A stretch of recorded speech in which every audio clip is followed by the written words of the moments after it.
Steve Martin lists all of his favorite comedians. There were numerous sources. However, Martin's approach was so ridiculous, out of balance, and distinctive that he was in a class by himself when he initially swept the stand-up comedy scene in the 1970s.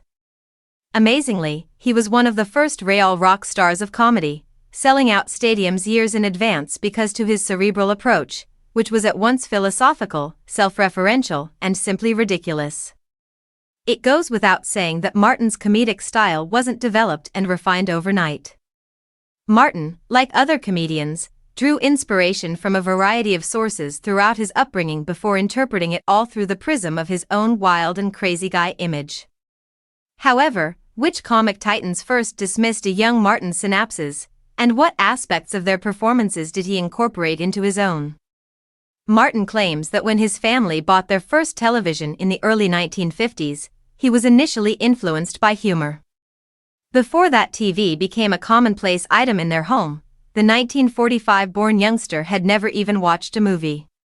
He quickly started viewing as many humorous films as he could.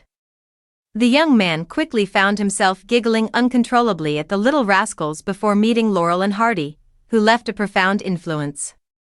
In the opening of his comedy masterclass, Martin exclaimed, "They are comedy geniuses if you haven't heard of them or seen them." They were very kind. One was slender, while the other was tall and, a little overweight. They are still held in high regard in the comedy community, and I firmly believe they had a significant impact on me. For Martin, the most striking aspect about Laurel and Hardy was their mastery of slapstick, physical humor. As he grew older, he also developed a strong affection for the equally ridiculous Jerry Lewis, who featured in films and stage plays, including the first The Nutty Professor movie. Martin remembered his favorite comedians and said, "They had such delicate moves."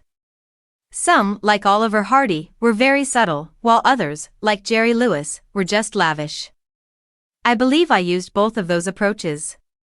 Regarding Martin's unmatched linguistic comedy abilities, he disclosed that he drew inspiration from Jack Benny, a former vaudeville performer who rose to prominence as one of America's most well-liked radio and television comedians in the 1930s and remained a mainstay until his death in 1974.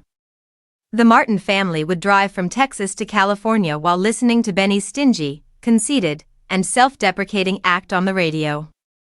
Martin said, "I realized today how much of those Jack Benny traits crept into my modern-day performing." Martin's act was ultimately defined by this amazing fusion of wild, exaggerated physical comedy and scathing, sharp-tongued verbal humor, for which he is grateful to Laurel, Hardy, Benny, and Lewis for their groundbreaking contributions. Martin grinned as he recalled a lifetime of amusement and said, "There were so many sources of comedy.